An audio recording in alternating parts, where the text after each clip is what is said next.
first is with this big ignition harness right here, is there's a clip right here. Push it and pull it back out towards you and it will release. And then you can plug it into the mating T harness, and then you plug the other side into the port that you just unplugged the factory connector out of, and you'll hear it click in there. When it gets all seated, this will actually fit up in here, and then you can put a zip tie right here.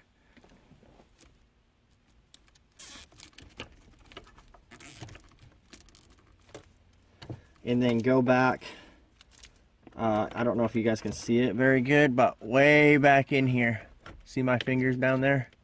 Run it through the metal brace and out to the left here. This right here, just zip tie it down this loom.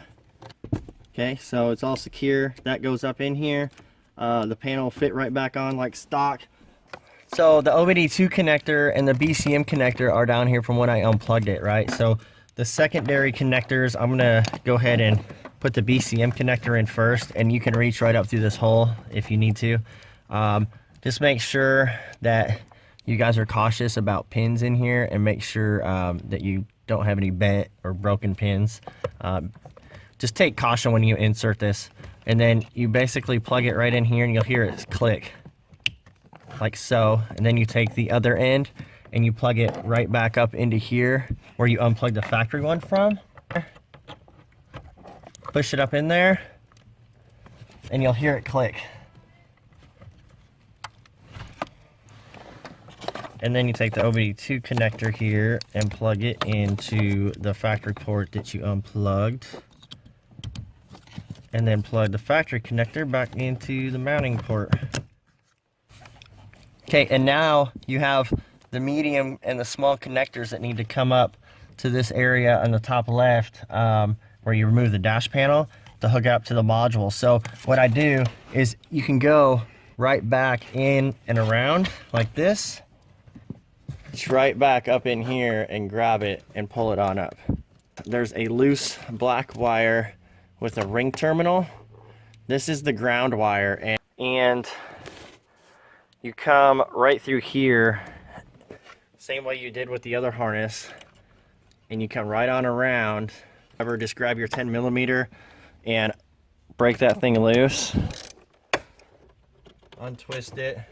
The ring terminal will fit right over the bolt, and then reinsert the bolt, and then give it a nice torque down so we make sure that the airbag bracket is secure. For this next trick, you're going to need a roll of electrical tape and your TPMS cut harness. So basically what we're going to do, or the outside wire, which is, if you can see that right there, white with a red tracer, and then the third one in is a white with a green tracer. Those are the only two you need. So the rest of these, give it about like 2 inches or so and cut them off. That leaves you with a harness like so. And then the electrical tape, just kind of tape it up over these loose wires right here. I'm going to show you a little easy way to twist these wires up on this connector here. So what I did, we showed you the tape. I just did a little loop around the door latch here, and the other end of it I have in my drill. So basically what's going to happen is you're going to pull the trigger here, and it's going to twist the wire. Let me see if I can get that. And you don't need to do it super tight. All we're doing is just getting a good twist on it like that. So on the module here, plug it in, and then route this back down, kind of like where you routed the OBD2 and the BCM connector, which was right back in here. So you're going to reach down here and pull it down, and you're going to tuck it underneath the kick panel little corner, and then you can pull the carpet and tuck it all the way over till you get to this panel right here, and you can actually just pop this off. And then we're going to go around to the other side and do the same thing. We got the panel right here, we're going to remove it just like we did on the driver's side. If you can see, it just clips right there. It pops right off. I now have it accessible, and it will reach, obviously, the kick panel.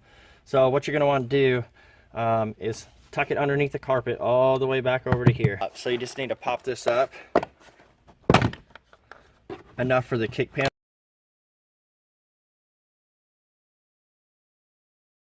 to come out. And then there we are. Once we get our wire over here, we're going to be connecting to a wire down here in this blue plug. I find it easiest, there's a clip on the inside here. You just push it and then pull this whole harness back and it will release it. It's this tan one right here. We need to cut it. One wire is going to go to one side, one wire is going to go to the other. White red goes to the connector just like that. So we cut that wire right in half and then connect these two. I suggest soldering these. If you do not have a soldering iron or means to solder or the knowledge, we do include some butt connectors to use. What we're going to do first is strip these wires back. So I usually go about 3/4 of an inch. You can just cut them back, and I twist them, fold it over to get a little bit more thickness there, and then put the butt connector on it and crimp down. Make sure you got a good crimp and do a tug test on it to make sure we are secure and it's not going to pose a problem later on. And then same thing on this side. Strip it, twist it, fold it, put the connector on it, crimp it, you're good to go. So now down here at this blue wire, you're going to take this tan, you're going to cut it in half, and you're going to do the same thing. You're going to strip about 3/4 of an inch off. This insulation's a little bit different than what comes with the remote start kit. So twist it, fold it over. This is the connector side. We're gonna insert the wire into the the white red butt connector. Again, crimp it, give it a tug.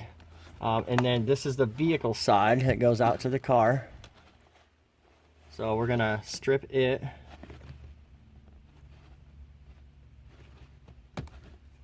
You're gonna twist it. I'm sorry if you can't see this, I'm trying to explain it the best I can. Twist it, fold it, and then the white green connects to this side. And same thing, insert it, crimp it. Make sure you get a good connection, because if you don't get a secure connection or you don't strip the insulation back properly or whatever the case may be, you're going to run into issues. So got it crimped, give it a tug, and we're good. So from this point, what I do is, this is where the electrical tape comes in. I fold this over and tape this back up. So now you need to plug this blue connector back in, and remember the tab was on the inside.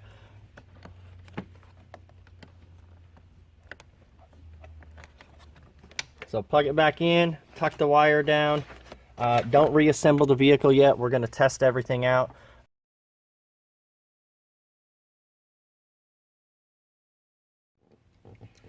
Our next step is programming the module.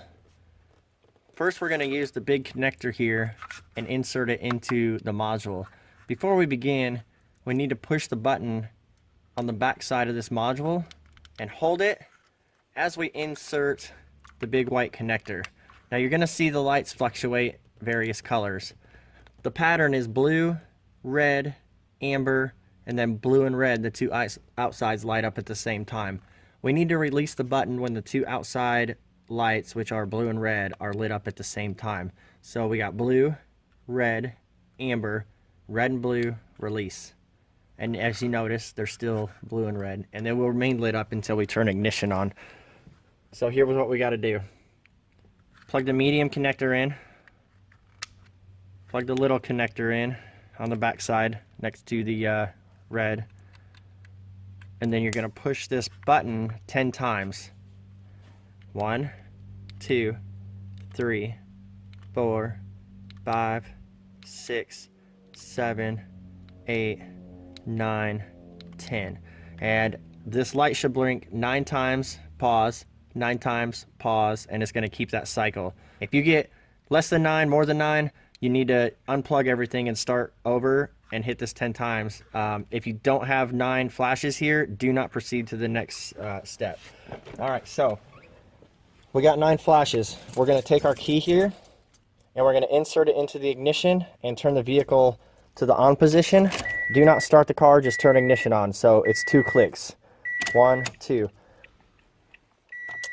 The light will go off and then it will start blinking red and blue, and then the blue light will start blinking to let you know that everything is coded and programmed correctly. So there's our blue light. Once it's blinking blue, go ahead and turn the key off. The light will go off and programming is now complete. So, give you guys a demo on how to work the remote start. The doors have to be closed, and if you have a hood pin, the hood has to be closed as well. So right now it's unlocked, so let's go ahead and lock the doors. So it beeps, the parking lights flash, we're good. So now just hit the lock button 3 times. 1, 2, 3. And you'll see the parking lights are on, the ignition lights up, and she starts. The doors stay locked until you push unlock. It'll unlock, open the door. The car will stay running until you hit the brake. You put the key in and turn it to the ignition on. Push the brake, and now we're running on the key and not the remote start.